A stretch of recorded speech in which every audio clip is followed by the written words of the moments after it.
Ika-33 kabanata sa pagpapatuloy. Sinabi ng ating bida sa mga ito na aba, bakit mukhang nakakita kayo ng multo? Dagdag pa ng ating bida na lalo pang pumangit ang mga pangit ninyong mukha. Umisi ang ating bida at sinabi sa mga ito na nagulat ba kayo? Sinabi pa niya habang naghanda sina Chongsang at Changwo sa pag-atake na nagtataka daw ba sila na ang taong dapat tumakas at tumawag ng tulong sa mga shamans ay ngayon nakatayo sa harap nyo. Umisi din si Gong Sasheok at sinabi sa kanya na ang tapang mo naman. Pumunta ka dito mag-isa, paano kaya kita pasasalamatan? Pagkatapos sinabi nito sa mga alagad na sugurin na daw nila siya. Sinabi naman ng ating bida sa dalawa na manatili lang daw sila sa likuran. Tumugon ang mga ito na okay po sasok. Naghanda siya na sinasabi na ipapalabas ko ang bukong mana. Sinabi pa niya habang makikita ang kanyang espada na nilalagyan niya ng enerhiya na hindi pa ganap na gumaling ang aking mga panloob na sugat. Nabawi ko lamang ang kalahati ng aking lakas matapos uminom ng mga pills. Dagdag pa niyang sinabi habang nakangisi ng ngunit sa pamamagitan ng pagpapalakas ng lahat ng enerhiya sa aking mga ugat, nagiging mas matindi ang aking mga atake. Pinagkrus ang kanyang mga paa habang sinasabi niya na kukunin ko ang lahat ng inyong mga kaluluwa. Naumikot siya kasabay ng kanyang espada at naglabas ito ng matinding hangin na tinatawag niyang Shaman Sword Ability Soul Devouring Tornado. At pagkatapos isang malakas na pagsabog ang makikita. Habang naglalakad ang ating bida sa umaagos na dugo, sinabi sa isip ni Gong Sasyon na ano daw ito. Na makikita ang mga dugo sa harapan nito na napaupo at hindi makapaniwalang sinabi pa sa isip na isang enerhiyang espada na mas mahaba sa 3 yarda. Dagdag pa niya na ano daw ba ito? Na nakatingin sa ating bida na natatakot habang winawasiwas ang dugo sa kanyang espada na ang kanyang mga kakayahan ay higit pa sa akin. Talagang mas malakas siya sa akin. Unti-unti itong tumatayo habang nakangiwi ang bibig na sinabi pa nito sa isip na kailangan daw niyang makatakas. Tumatakbo pa nitong sinabi sa isip na pinagmamasdan ng ating bida na dapat akong tumakas at makipagsanib puwersa sa pamilyang Wu. Binato naman siya ng ating bida ng enerhiya habang sinasabi na huwag kang magmadali. Nagulat si Gong Sasheok nang makita niya itong malapit na sa kanya ang enerhiya na ibinato ng ating bida. Napasabi pa ito sa kanyang isip na malapit na sa muka nito na isang kibulet. Mabilis na hinarang naman niya ito ng kanyang espada, ngunit sa lakas ay napatalsik pa din ito sa malayo. Na makikita ang malakas na pagtama nito sa pader ng bahay. Na makikita ang muka nito na umuubo ng dugo. Habang nakarating na sa harapan niya ang ating bida, sinabi ni Gong Sasheok sa kanyang isip na buwisit na mga walang hiyang pamilyang Wu. Pinapapatay nila sa akin ang isang mandirigma na kayang magpaputok ng bala ng ki.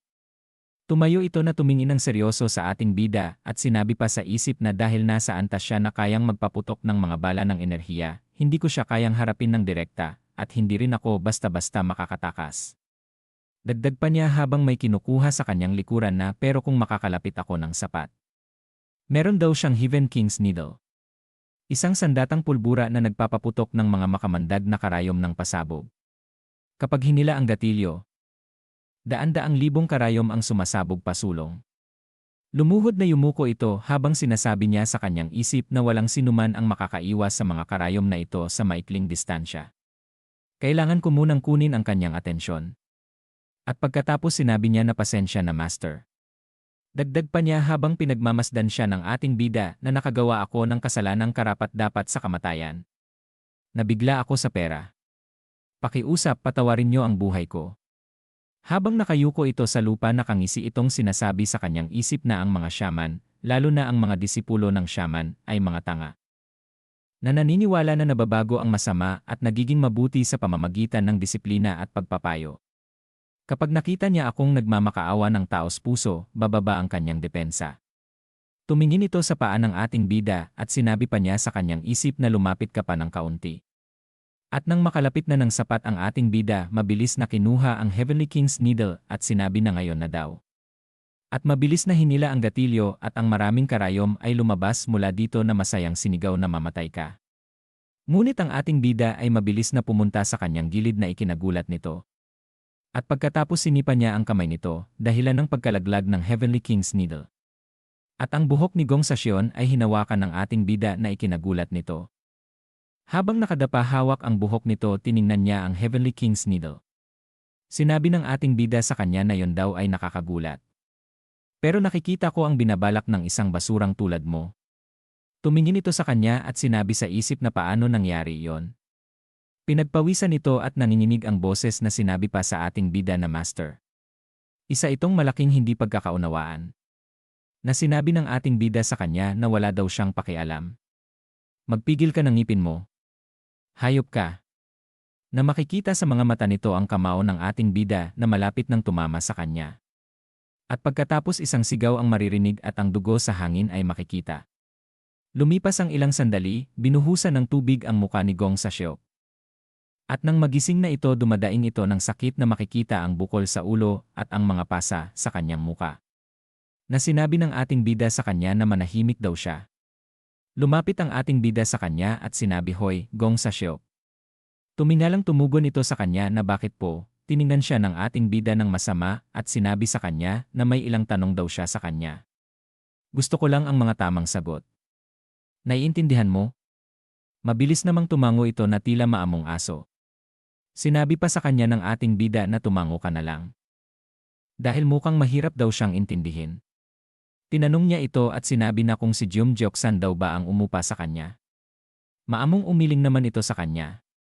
Sunod na itinanong ng ating bida na ito daw ba ay ang pamilya Wu. Maamong tumango naman ito sa kanya. Humawak sa kanyang baba at napaisip na ang pamilyang Wu. Hindi ko sila masyadong kilala pero narinig ko na matuwid sila. Bakit nila ako tinangkang patayin kung wala naman kaming alitan? Gusto ko sanang silang sugurin ngayon na. Pero malapit nang mawala ang epekto ng pagpapalakas ng ugat ko kaya hindi ko pa magagawa. At pagkatapos tumatayo na ang ating bida na sinabi pa niya na okay sige kung ganun. Una nating wasakin ang Cheongyang Trading Center. Nabigla namang napasabi si Chungsang sa kanya na Sasok, sandali lang. Na ibinulong niya sa ating bida na hindi pa lubusang nakakabawi ang katawan mo, tama ba? At mukhang mahigpit ang bantay sa trading center. Na napasabi ang ating bida na ha. Sinabi ko bang tayo ang wawasak sa trading center? Nagtatakang napasabi rin sa kanya si Chungsang na ha. Lumingon ang ating bida ng may masamang ngisi at sinabi na aking Gong Sachok. Na ito ay nagtataka sa ating bida. Dagdag pa ng ating bida na pwede ba tayong mag-usap saglit. At lumipas ang ilang sandali, may isang taong nagmamadaling tumatakbo, sinisigaw na direktor. Pinagbuksan siya ng pintuan nito at sinabi na anong problema sa ganitong oras. Sinabi nito sa kanya na may emergency. Director. Nagulat ito nang sabihin sa kanya na ang Sasyon Clan daw ay inaatake sila. Nagulat ang direktor at napasigaw na ano. Sumigaw ang mga ito na sinabi na patayin lahat ng mga kriminal sa Cheongyang Trading Center. Namuti ang mga mata nito at tumindig ang balahibo na napasabi sa kanyang isip na paano humantong sa ganitong sitwasyon. At dito na po nagtatapos ang ika-33 kabanata.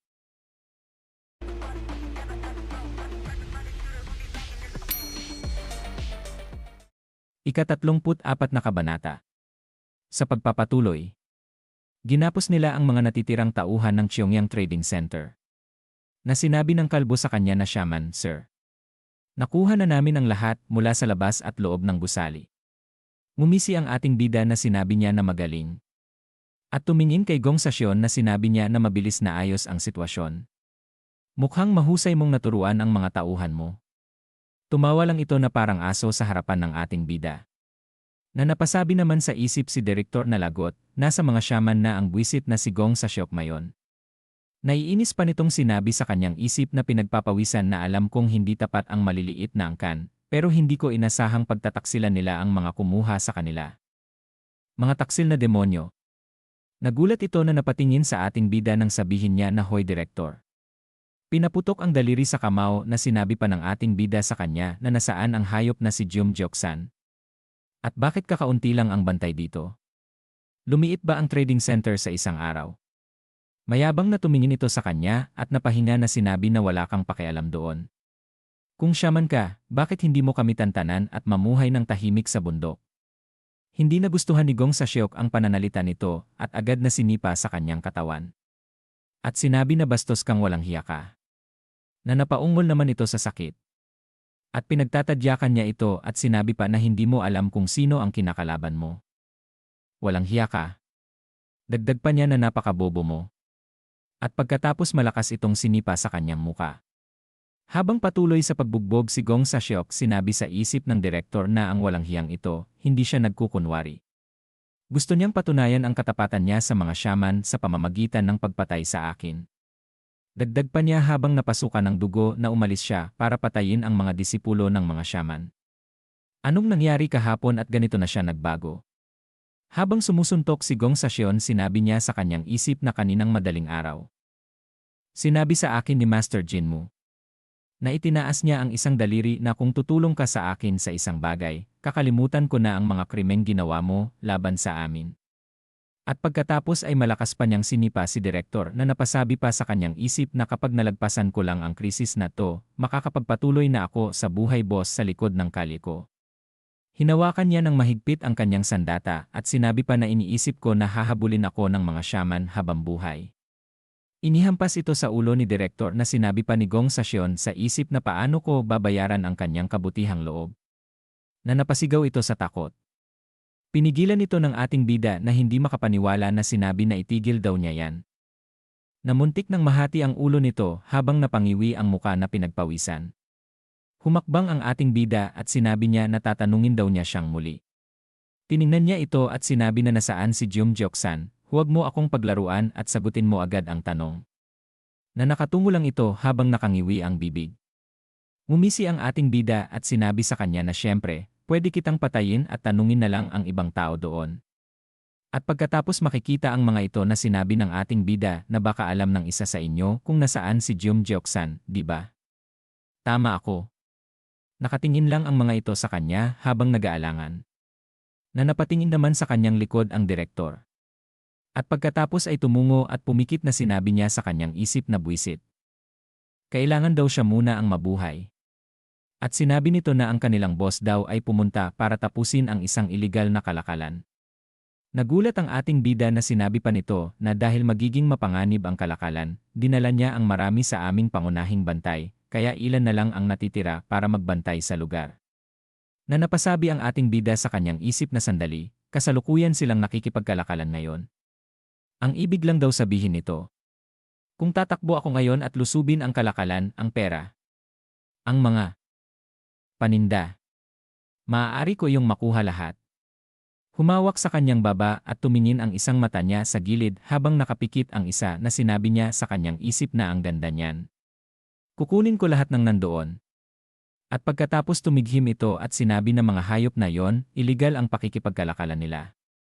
Bakit niya kailangang isama ang mga tauhan niya? At anong mga kalakal ang tinatransaksyon niya? Tumingin sa ating bida at sinabi na yon daw ay na hindi niya ito itinuloy. At pagkatapos sinabi niya na sa Syok patayin mo siya. Tumayo ang mga balahibo nito at napangiwi na naman ng muka sa takot. At sinabi sa kanyang isip na bahala na, wala na akong pakialam. At malakas niyang sinigaw na gunpowder. Ito daw ay gunpowder. Iyon ang kinakalakal. Nagulat sina Chongsang at Changwo sa kanilang narinig. Na napasabi naman ang ating bida na ano ang sinabi mo. Sinabi pa niya sa isip habang makikita silang lahat na ang mga baliw na bastardos na ito. Ang mga pulbura ay ginagamit sa bagong taon, mga pista opisyal, o sa mga kasiyahan para sa mga paputok. Ngunit sa pananaw ng kaharian, sila ay panggatong para sa mga kanyon. Sa madaling salita, sila ay mga pangangailangan para sa digmaan, kaya kahit maliit na halaga ay nangangailangan ng pangangasiwa mula sa kaharian. At ang mga martial artist, partikular, ay ipinagbabawal na lumapit sa pulbura. Isang kasunduan sa pagitan ng hari at ng mga martial artist. Ang mga martial artist ay hindi nakikialam sa mga usapin ng gobyerno at ang gobyerno ay gayon din. Ito ay isang batas na itinatag noong itinatag ang bansang ito sa tulong ng mga martial artist. At ito ay pinanatili bilang isang tradisyon hanggang sa araw na ito. At upang hindi masira ang mahalagang tradisyong ito, may mga hangganan na dapat panatilihin bilang isang martial artist. At ang mga ito ay huwag sirain ang mga tirahan ng mga karaniwang tao. Huwag makialam sa pagtatrador. At huwag kailanman hawakan ang pulburang militar ng pamahalaan. Kung ang mga patakarang ito ay nilabag, maaari tayong lipulin ng milyon-milyong sundalo. At napangisi pa ang ating bida at sinabi pa sa isip na at ang isang maliit na trading center ay nagtatangkang ipagkalakal ang ganitong ipinagbabawal na materyal. Jumjeoksan, ang siraulong bastardo na yan. Na sinabi pa ni Chongsang sa kanya na Sasuk, kung pulbura nga ito, dapat nating i-report sa komite ng disiplina. Na napapaisip naman ang ating bida. At sinabi sa kanyang isip na ang plano ko ay kunin ang mga paninda at ang pera kasama ang aking paghihiganti, pero kailangan kong isuko ito. Makikita ang trangkahan na sinabi ng ating bida na direktor. Saan nagaganap ang kalakalan? Mabilis na tumugon ito na sa hilagang lawa ng tambakan. Na sinabing muli ng ating bida na mabuti. At pagkatapos nagmamadaling umalis ang ating bida habang sinasabi na Cheongsang. Puntahan mo ang komite ng disiplina ng Dangangu tungkol sa iligal na pulbura. Ako mismo ang pupunta sa hilagang lawa ng kalakalan. Na sinabi naman ito sa kanya na mag-isa ka lang. Hindi ba mas mabuting sumama sa komite ng disiplina?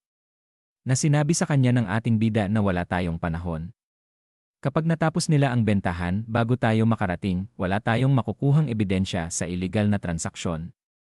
Napatingin ang ating bida nang may humawak sa kanyang balikat na sinasabi na Sasuk. Hindi pwede, Sasuk.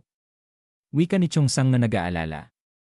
Natiningnan naman siya ng ating bida na napasabi ng ha. Ang salitang Sasuk ay ginagamit upang tumukoy sa isang taong hinahangaan mo. Katulad ng pagsasabi ng senpai.